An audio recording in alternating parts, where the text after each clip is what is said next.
merienda for today's video. Magluluto ako ng pansit bihon. So, ito na nga yung mga kakailanganin ko na i-ready ko na. Nagiwan ako ng sibuyas bawang, carrot strips, baguio beans. Tapos, ito yung gagamitin kong panlahok, chicken neck mo.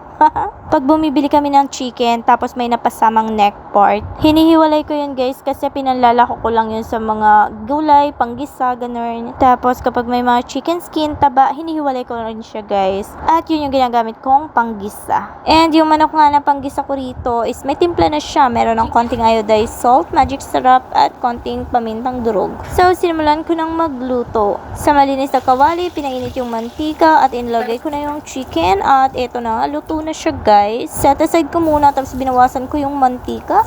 Tapos nagisa na ako ng sibuyas at bawang. Nang luto na nga yung sibuyas at bawang, nilagay ko na itong carrot strips. Tapos isusunod ko na itong baguio beans. Then haluin ko lang saglit at hinalo ko na ng bahagya. Tapos ilalagay ko na rin dito yung cabbage. Ayan, half lang ng repolyo yung aking ginamit. Tapos, hinalo ko lang ulit siya. Yes, haluin mo, baby. Then, naglagay na ako ng black powder pepper.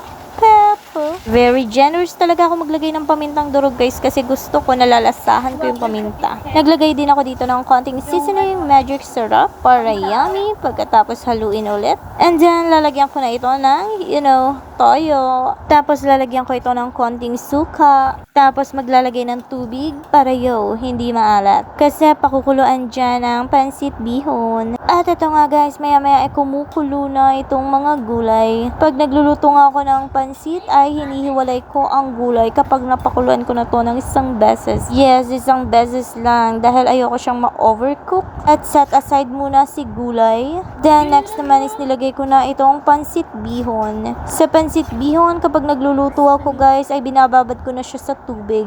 Dahil para sa akin ito ang madali at mas natatansya ko yung lasa, hindi siya nagiging ganun kaalat. Hahaluin ko yung pansit hanggang sa maiga yung sabaw. At kapag luto na yung pansit bihon, saka ko ibabalik yung gulay. And there you go, luto na ang aking pansit bihon. Merienda tayo. Kulang ng kikiam and fishballs and meatballs. Hindi nakabili kaya hindi siya ganoon kompleto ricados. Pero carry lang, simple but yummy. Anyways, that's it for today's video. Thank you for watching. Bye!